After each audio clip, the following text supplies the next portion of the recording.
Hi everybody, my name's Tom Tobin and welcome to the Creating Course Videos webinar here for the Center for Teaching and Learning at Northeastern Illinois University. And you can see that this is me. I'm sitting here in my office and I don't know where all of you folks are, but I hope that you're at a convenient location. We're going to talk about how to put together course videos in a way that you can do them quickly, do a bunch of them, and have an impact for your students for retention of the material and retention of your students so that more of them will be with you for the final exam than started with your course at the beginning. So want to help with the dropout rate and those kinds of things. Course video helps with that a lot. So let me share a couple of items with you, but before we get going, I see that everybody has keyed into the chat over here, and I'd like to start with a little quick poll and ask, how do you use video in your courses right now? And I'll ask that, and if you would key that in over in the chat feature here, that'll help us to get started.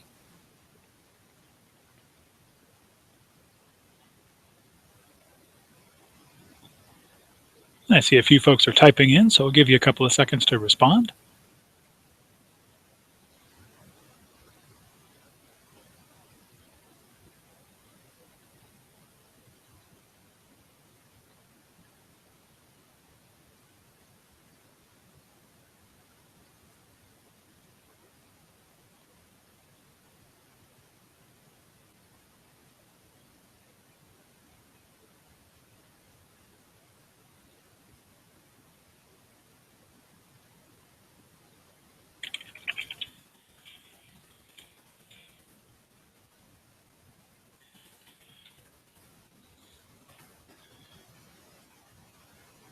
Go ahead and key in a couple of sentences there. I see Malti not using it now. I know you folks are over in the student services side of the house. Shirley's talking about demonstration of software skills and lectures. We have a couple other responses here too. Let me walk through a little bit of a process for us here today, and that'll get us started. So bear with me for just a moment, and let me share a presentation with you, and then we'll actually get into some of the actual hands-on. So we're going to talk today about creating course videos, and what I'd like to do is talk about the process of creating videos, show you a couple of pieces of software that we can use in order to create them, do a demonstration with you, and then talk about where to host your videos and how to share your videos with your students. The process, getting ready. First, figure out how much you want to say and for how long you want to say it. So estimating the duration of your video is actually key. Many people think that we can just take our lecture capture of an hour's worth of video from us teaching in our face-to-face environments and just post that online, and suddenly we have online videos. No one will watch those 60-minute videos. And it's the same thing for you folks in student services areas with welcome videos or orientation content or those kinds of things. The shorter we can do it, the better off it's going to be. Now, if we do have content that takes a long time, then we should break that up into its component pieces. That's what the chunking that you see on the screen talks about now. The second thing to do is put together a script. And this doesn't necessarily have to be exactly every word that you're going to say when you do your video, but at least outline the order and what visual elements you want, what's going to happen on the screen. Have some kind of a bare bones outline for what you want to do, and make sure that if you're telling students about a process or an idea, that you've gone through all of the pieces that they will need to be able to do in order to understand things, and that you have some narration that shows all of those different steps or all of those different parts of the idea that you want to talk about. The other piece that you'll want to do is to do a dry run without any software running. Making sure that you're practicing allows you to avoid the and or stops and starts. And practicing your narration also tells you that maybe you wrote it down on paper and maybe there are some tongue twisters or consonants that repeat over and over. And it could also help you to figure out how long it's going to actually take you. You know, have that stopwatch in hand or note what time you start and stop for your dry run.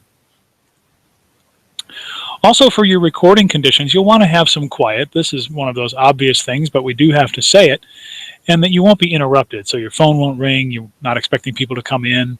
And make sure that the applications that you want to share, the ideas that you're doing, actually work. So I tested out, for example, for this webinar. Beforehand, I made sure that the PowerPoint was working. I made sure that the websites I'm going to visit later on were functioning, and I did a little bit of a dry run here in the webinar software as well. And do a level check. It's always good to figure out which microphone you're going to be using, which camera you're going to be using, and making sure that when you talk into the microphone, you're getting good levels. It's not too high, it's not all screechy for folks, and it's not too soft where folks will have to turn their volume up on their computers just to be able to be heard. Some other hints in order to get some quality: go slowly. Typically when we talk like we are in a cocktail party or talking with friends, and that's a little faster than we should do when we're talking in a video or a presentation. It doesn't mean that you should sound like you're reading text or that you're just another textbook, but just a little clearer and more enunciating version of yourself goes a long way. And if you're clear, enunciating, and being yourself, let your personality shine through. If you like to make little jokes in your classroom, or if you are more serious and just the facts, be that way in your videos, and that will show through for your learners as well. And so I wanted to start off with that little presentation and then move over into a demonstration of actually using some of the tools. Before we do that though, let me come back and talk to you live. And do you have questions, ideas, or suggestions on how you might use what we've talked about in terms of the setup? Go ahead and key that in over here in the chat area.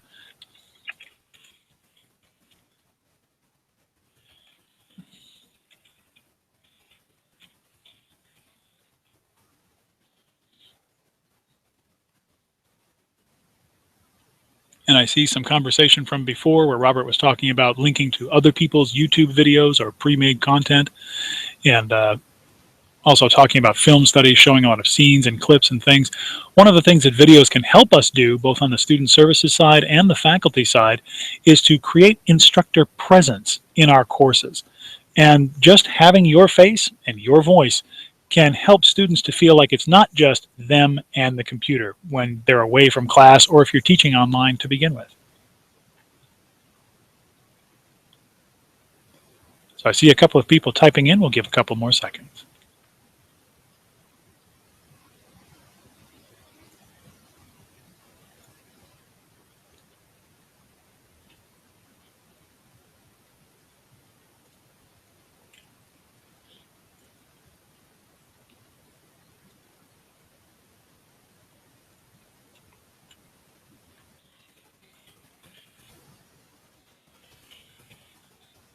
And I'm keying in some responses here.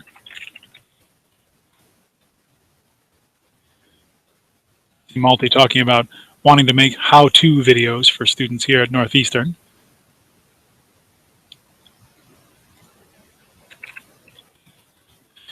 And Shirley, it looks like explaining the syllabus or assignments.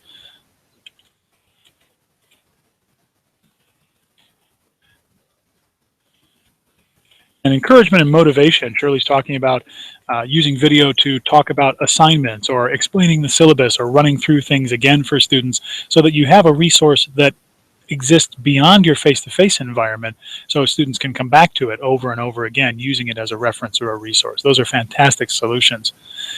Let's take a look at one other thing, and then let's actually jump into a demo of what you can do, and then we'll actually take a look at some finished videos and where to host them and how to set them up. And let me do the screen sharing here. And what you see on your screen, I'm going to also email out to all of the people who signed up for this webinar. And this is a handout about creating course videos. So we talk about screencasting, and that's what I'm doing right now. Instead of seeing me live on camera, you hear my voice and you see whatever happens to be on the screen on my computer.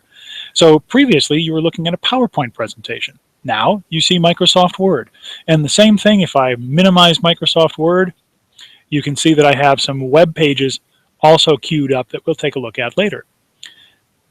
Here in Microsoft Word, however, I'm showing this handout about what is a screencast. And a screencast is taking what you see on the screen and then just talking over it. And it's not just one application, it's whatever happens to be on the screen. So it's a nice way to show off various pieces to a class of students. You can do it live like we're doing here on this webinar, or you can record it and turn that into a video.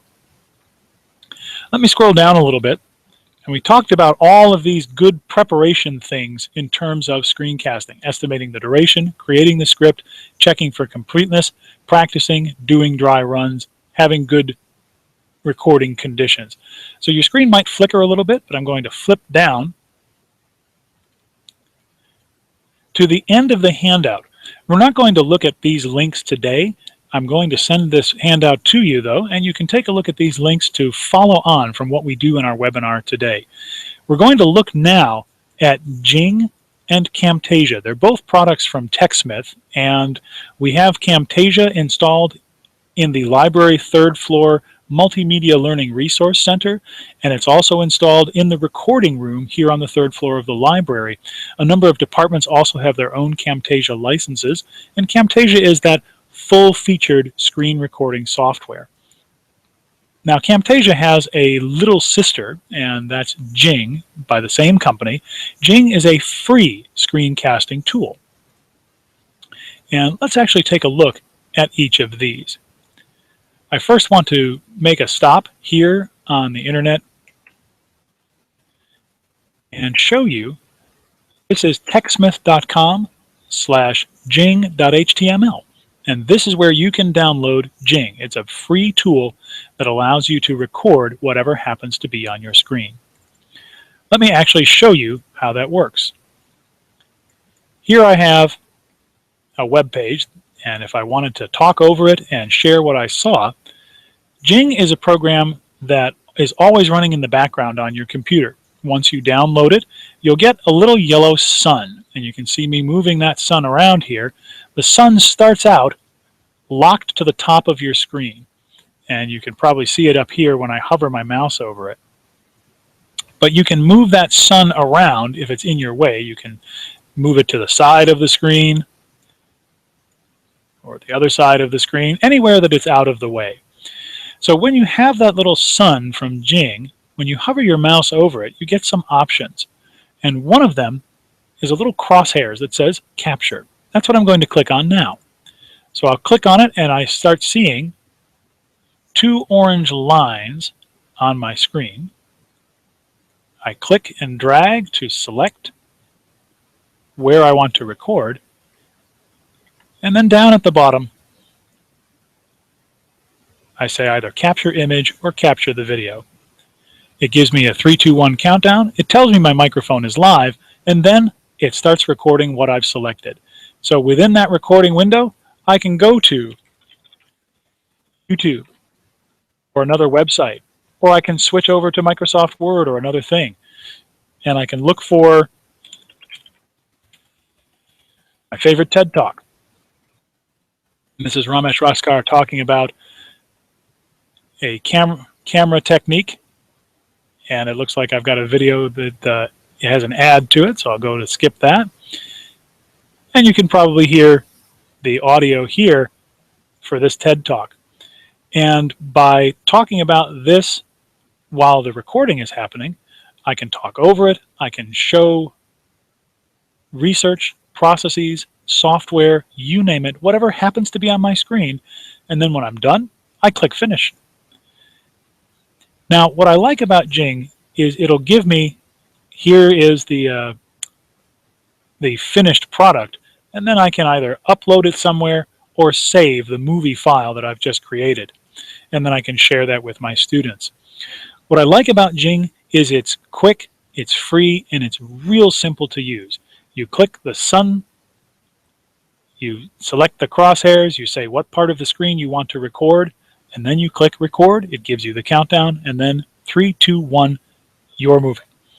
And I see a couple of questions here. Janet says, what's the software you're currently using? Am I able to utilize it? Yes, you are. If you go to techsmith.com/Jing, Jing, you can download this, and you're limited to 5 minutes at a time, and you can't edit what you've created. So you have to do it right, get all the words right, get all the clicks right. So it's really good to have a script or an idea of what you want to do ahead of time when you're using Jing. So Jing is a really good way to dip your toe in the water with regard to screencasting and using video. All you need is a microphone, internet connection, and a copy of Jing. So I'm going to cancel out of here. And let's pause for just a second here and come back and do a little Q&A. So here I am back with you folks. And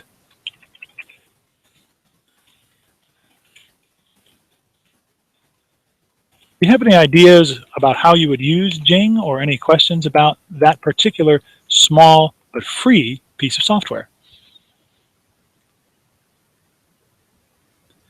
And I've keyed that into the chat room here, and there might be a little bit of a delay, so I'll wait a couple of seconds for people to key in your ideas and questions.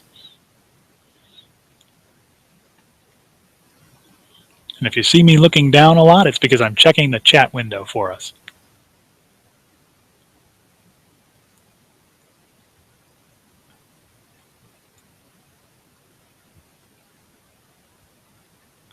And Shirley is mentioning there's another piece of free software called Screencast-O-Matic, and that has a 15-minute limit on the free version, and it works very much like Jing.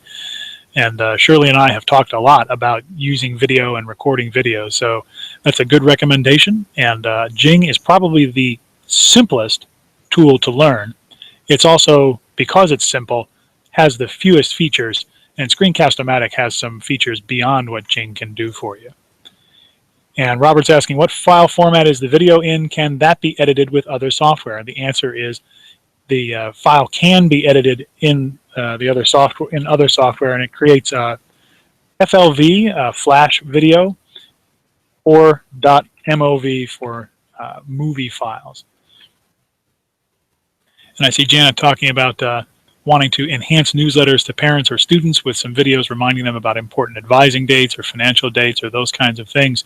And Malta, you're absolutely right. It is real simple for short videos, and this is actually where we can have the greatest impact for our students, whether we're serving them as faculty members or on the student services side, is if we have a process we want students to see or go through, or there's some reminders for folks, you can put these videos out onto your Facebook page, you can put them into D2L, and we'll talk a little bit about how to get them into other places here at the end of our webinar. And I see Shirley talking about using screencasting to answer student questions if they have questions about Desire to Learn, our learning management system, or about content in your courses as well. So good conversation there. Let's move on, and I'll take a look with you at one other piece, and that's Camtasia. And let me get that up on the screen here. What you're seeing here is the big sister to the little sister of Jing. This is Camtasia. It's the fully featured editing software. And with Camtasia, you not only can record the screen using similar tools, so you would click record the screen up here, and then you would get a crosshairs and you would say which part of the screen you'd like to record and whether you want a little clip of video with your own face in there as well. You can also record from PowerPoint and talk over PowerPoint presentations, and there's a plugin that goes into PowerPoint for a PC or a Mac. The other nice thing about Camtasia is if you have material that you've already recorded, to go back to Bob's question from earlier, you can bring those media into Camtasia and you can use them to edit sequences of media. And then at the end, you can produce your video and share that out to a bunch of different places like Vimeo, Google Drive, YouTube, or Screencast. This is coming for Northeastern. Everybody is going to get a YouTube channel eventually. And right now, if you don't have a place to store your media, YouTube is part of Google and Gmail, and you can get a separate Gmail account just to store your videos, and then you'd have almost unlimited storage for your videos. But we'll talk about that in a couple of seconds. Let me show you a little bit of how Camtasia works. This white area in the upper left There are some tabs down at the bottom. It is either your clip bin or callouts if you want to put information on the screen. You can work on your audio here, transitions between video clips, and lots more. So this is where you go to use the various tools to make your video. Then over here where it says Camtasia Studio, this is your preview area. So if I click play here, the video that I've created so far will play its way through. Down here at the bottom, there's a timeline, and there are multiple tracks on the timeline. You see I'm adding more tracks, and anything that's on top is actually in front, which means that if I place some callouts in front of the video that I've got, those callouts will appear in front of that video in the preview area. Two last things about the navigation area down at the bottom as well. I'm going to move what we call home plate because it's shaped like a home plate on a baseball diamond. But this indicator is a handle where you can move through time, and I'm just moving back and forth here. And what that does is it will show you what is in your video at that particular instant in time. And in order to be able to put some actual information to the stuff that you've been listening to, I want to open up an actual project. This is David Farmer. He teaches in the psychology department here at Northeastern. And we have some clips of him talking to his students. We have some audio for an introduction. And you'll notice that as I start moving the home plate or the selecting button here, I can move through the video that David has created. Now this is a finished one. So if you remember those cooking shows where they show you how it's done, and then at the end they say, well, we don't have time to cook the whole thing, so we have a finished one right here out of the oven. That's what we're doing right now. So I'm showing you, here's a finished video that has some captions to it, and David talking to his students, and some music to it. And if the audio is working through our webinar, I should be able to play this, and you'll get a flavor of what it looks like and sounds like.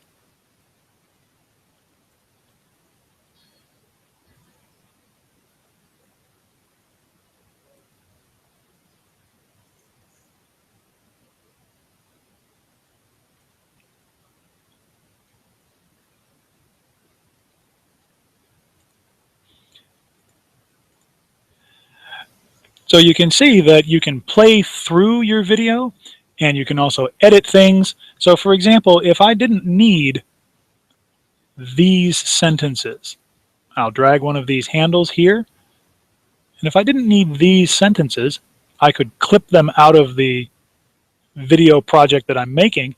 That would not actually clip that section out of the video that we're using in order to make the video. It would actually just remove that section from the project itself. And what I like about Camtasia is when you're editing content, you can use this Camtasia project as a recipe of sorts. So if you needed to get rid of a piece, you'll notice that piece just went away, and I can save this project, and the original video itself, the clip, is not harmed at all, and I could restore that just by doing an undo, and there it comes back again. And you'll notice that if I want to make any updates or additions or edit anything, I can just click on any of the clips. I put a call out in here, I can select that call out, I put this video clip in here, and once I have something selected, I can go to, let's say, audio, and raise the volume or lower the volume. I can select a portion of the audio, and I can fade in or fade out.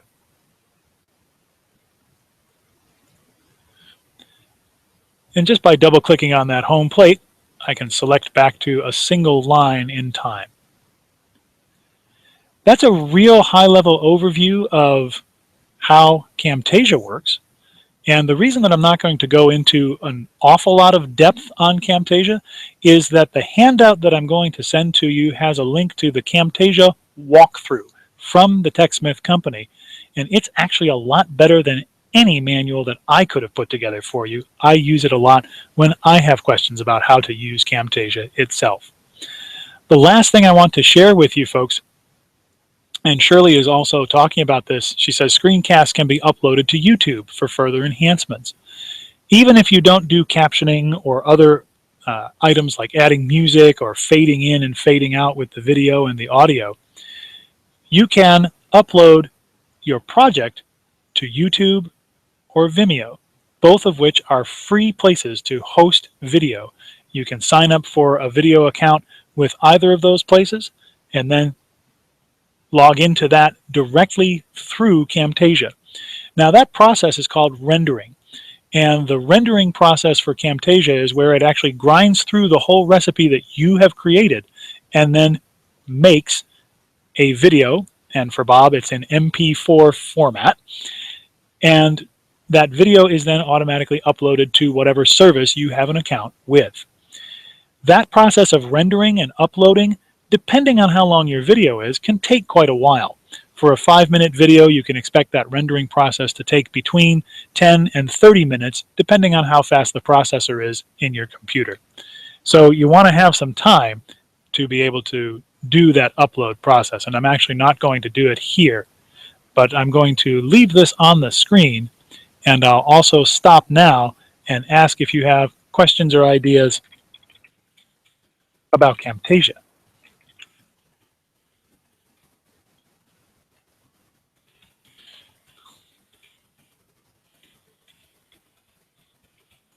I ask, how would you use a tool like Jing or Camtasia? Remember that this webinar is meant to show you what is possible, and we'd love to work with everybody. If you're more interested to learn the actual specific tools, we'd love to get together with you and show you that. You can also contact the Multimedia Learning Resource Center, the MLRC, here at the library, and they have staff who can help you out with this as well. And Robert's saying, this seems like a pretty powerful tool. You're absolutely right. It does 26 other things, and I'm just barely scratching the surface with you here. That's why this is the paid version, and Jing is the free version. With that free version, you can do an awful lot. You can record quick videos of yourself talking over what's on your screen, and Jing allows you then to share video with your students no matter where you happen to be, which is a powerful, powerful thing to be able to do.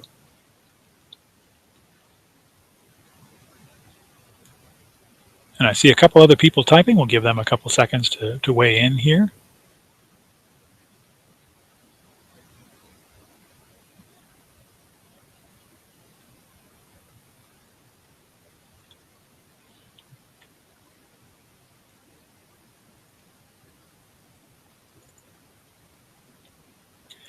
And in the meantime, I'm going to come back on video with all of you folks. And as you're thinking about how you want to start with video, think about 3 things. First, think about where your students always have questions or always get something wrong on the test or the exam or always stumble in your course. If you're in the student services area, think about where students always have questions about a process that you need them to get right. Those are good places to do video because they can augment, supplement, and even stand in for what is probably right now a text-based understanding of what's going on. It's always a good idea to give students the text and the video version. And that helps with accessibility, and it also helps students to be able to choose, oh, I'd rather read this text and get the information that way, or, oh, I'd rather watch the video and get the information that way. Robert's asking, can I make an appointment with the MLRC to do some hands-on learning? And the answer to that is yes. Let me show you our library website. And we'll take a look at that. Let me get that on the screen for you real quick. And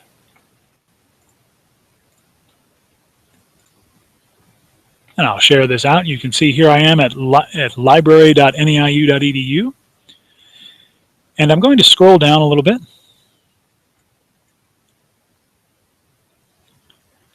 Over here on the left-hand side, there's Find, Hours, Ask a Librarian, Databases, and one of these items is Services.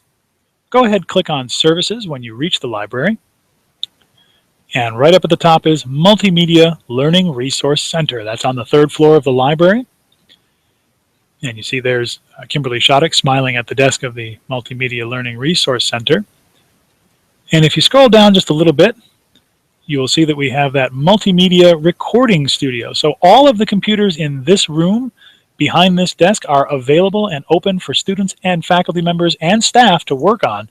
And all of those computers have Camtasia installed on them. So you could either bring your recordings that you've made in other places, so you can just record yourself on your cell phone or with your video camera or with the camera in the lid of your laptop, and bring that video in and work on it here in the Multimedia Learning Resource Center. Or there is a multimedia recording studio that's right here next to the Center for Teaching and Learning. I spent a summer putting this together in coordination with the MLRC staff. And it's got lovely soundproofed walls there, and it's got all of the software you might need. And here on the website, it even shows you when the studio is being reserved. And there's up at the top, pardon a little scrolling here, request a reservation, and that will walk you through how to make that reservation. And I see Shirley talking about uploading the PowerPoint presentations for her class discussions, and adding narration and video allows students not to be able to click past all of the information in your PowerPoints. And Robert talking about film terms that students struggle with, so doing a short video to explain and demonstrate them would be a great supplement for class time. And what that would do, Bob, is allow your students to be able to do some studying outside of being with you. So it's a really good way to allow for anytime, anywhere learning that supplements what you're doing in the face-to-face classroom. I also told you I was going to take a look with you at places where you can put your information for content. And let me actually get into Desire to Learn. This is our learning management system. You folks on the student services side, you'd be going into Drupal and doing a similar thing here. So as I log in, I'll go into one of my courses.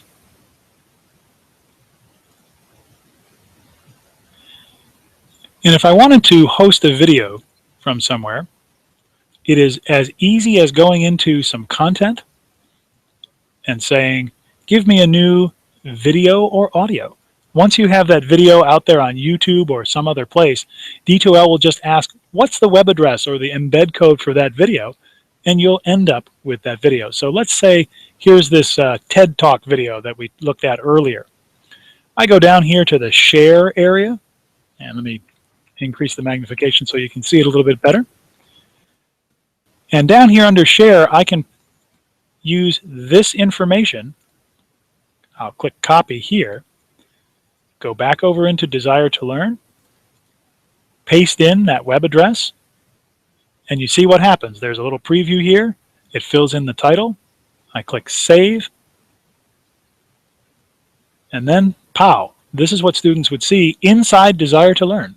It would be right there. They can click it, and it would play right through without me having to make a copy of that video from someone else. Now, if this were a video that I had uploaded to YouTube, the same thing applies. It is as easy as getting your video uploaded into YouTube, Vimeo, Screencast, anywhere that is publicly accessible, and then finding the link for that video, and you can put it into D2L. And for you folks on the student services side, you can also put it into Drupal. And when people go to that element, here's what they'd see right here down at the bottom. When students click on it, they come right back to the video, and then they're able to play it as well.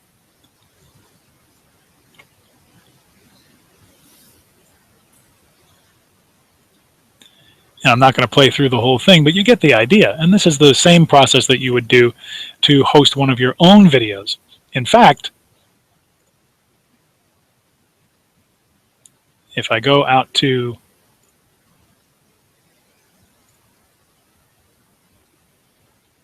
one of my other courses, and let me get into my online teaching course from previously.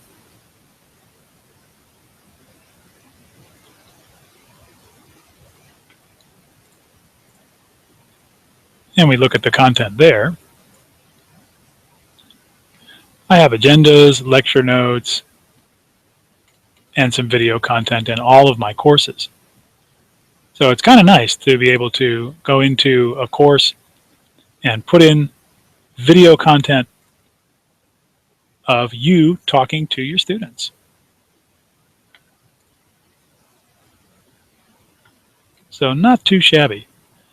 Let me stop here and come back to you on the video and ask one last question.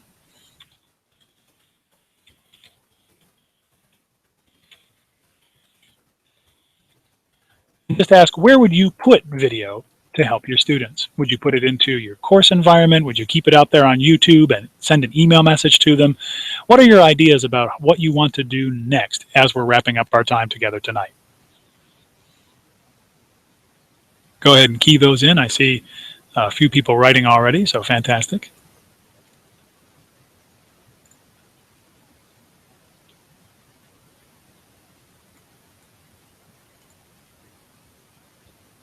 And I'm going to wait for everybody to key their stuff in, and while you're doing that, I want to go over to another course here and find a finished example for you folks to see.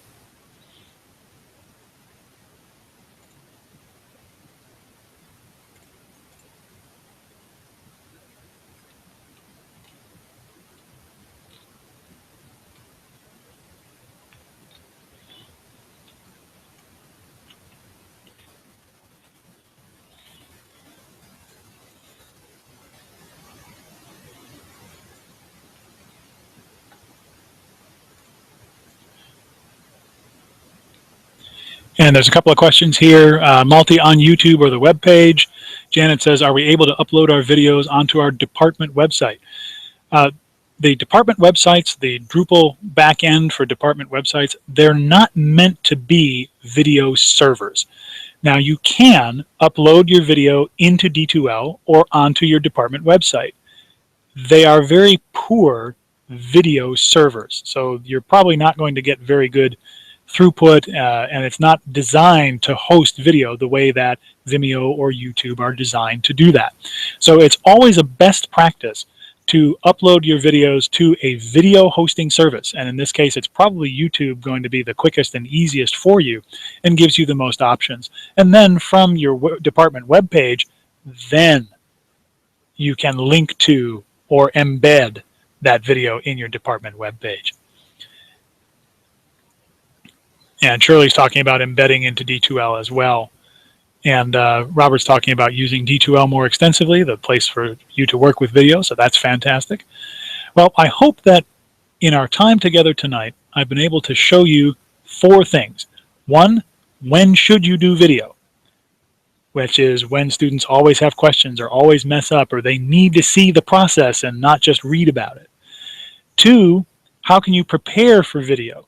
Make sure that you're thinking in small chunks, make sure that you have a script ready, make sure that you have the tools ready, and go and do a dry run so that you know that you're confident in how much time it takes and how well it flows. 3rd, what do you do once you've created the video? So how do you actually use a free tool like Jing or a paid tool like Camtasia to create and edit your video and then upload it? And then 4th, where do you put it? And that's usually in your learning management system or linking to it from your department webpage or your NEIU website webpage. So thank you very much, everybody, for attending the webinar today and for being active participants in here. I'm going to email that handout to all of you with the links for more information, and it includes links to how to download Jing, what to do to contact the MLRC, and also the walkthrough for Camtasia, where you can get more in-depth on how to use that tool as well. Also, we here in the CTL and the folks in the Multimedia Learning Resource Center in the library, we're happy to help you out in walking you through on how to learn that software as well. So thank you everybody for a nice webinar. This was actually the first webinar the CTL has done, and we're glad that we were able to reach out and help you folks out wherever you happen to be sitting. So we'll be doing more of these, so watch for the announcements over targeted announcements. And thanks again. Take care, everybody, and we'll see you soon. Bye-bye now.